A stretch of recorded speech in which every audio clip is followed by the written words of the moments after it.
বলে এক জামানা সোহবতে বা আউলিয়া বেহতারা সালে তাআত বেরিয়া। তো সামান্য একটা সময় একজন আলেমে দ্বীনের সাথে বসা আর 1000 বছর ইবাদত করা, কোনটা উত্তম? আলেমে দ্বীনের সাথে বসা উত্তম। কারণ আমাদের এখানে দুইটা জিনিস, একটা হচ্ছে কাল, একটা হচ্ছে হাল। কাল মানি স্পিকার, হাল মানি high high changer. Speaker speaks 30 days, nobody change, খালি বলতে আছে বলতে আছে বলতে আছে।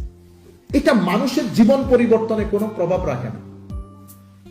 আরেকজন হচ্ছে হালের লোক, কথা কম বলে, শুধু বসে থাকে, চেয়ে থাকে, মানুষও তার দিকে চেয়ে থাকে। তো এই চোকাচুকির মধ্যে ভিতরে তুফান পয়দা হয়ে যাচ্ছে, সে চেঞ্জ করে ফেলতেছে মানুষগুলাকে। তো এটার মধ্যে ফারাক কি? তো দুইটার মধ্যে ফারাক হচ্ছে, আমরা বলি না লা ইলাহা ইল্লাল্লাহ, লা ইলাহা ইল্লাল্লাহ হচ্ছে আকীদা। আকীদা এটা ছাড়া আপনি মুসলমান হইতে পারবেন না। তাইলে আপনি লা ইলাহা ইল্লাল্লাহ বলে মুসলমান হয়েছে, কিন্তু লা ইলাহা ইল্লাল্লাহ আপনি যদি এটাকে হালত বানাইতে না পারেন, তাহলে আপনি সত্যিকার মুসলমান হইতে পারবেন না। হালত বলতে আমি বুঝাই, আমরা এখানে যারা কাদেরিয়া তরিকার লোক, আমরা একটা জিকির করি লা মাকসুদা ইল্লাল্লাহ, লা মাকসুদা ইল্লাল্লাহ। এটা আমাদের শুধু মুখের কথা।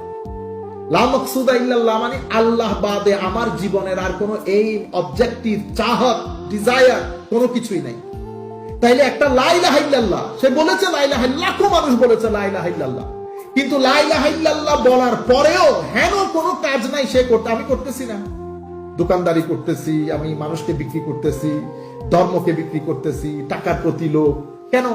জবানে আছে লা ইলাহা ইল্লাল্লাহ, কিন্তু এটা এখানে হাল হয় নাই, কালের মধ্যে আছে। হাল হচ্ছে এখানে আমার কলব বাতেন, কাল হচ্ছে আমার জবান। লা ইলাহা ইল্লাল্লাহ, লা ইলাহা ইল্লাল্লাহ বলতে, কিন্তু it does not make any effect on my heart, on my হাল, state of mind। যখন এই লা ইলাহা ইল্লাল্লাহ লা মাকসুদা ইল্লাল্লাহ তে পরিণত হয়, তখন এটা লা ইলাহা, জবানের লা ইলাহা ইল্লাল্লাহ এটা অন্তঃকরণে গিয়ে পুরা অন্তঃকরণকে নূরে ইলাহি দিয়ে কভার আপ করে ফেলে, তখন লা মাকসুদা ইল্লাল্লাহ। তাইলে একটাকে এই লা মাকসুদা ইল্লাল্লাহর লোকগুলাকে আমরা আল্লাহর ওলি বলি।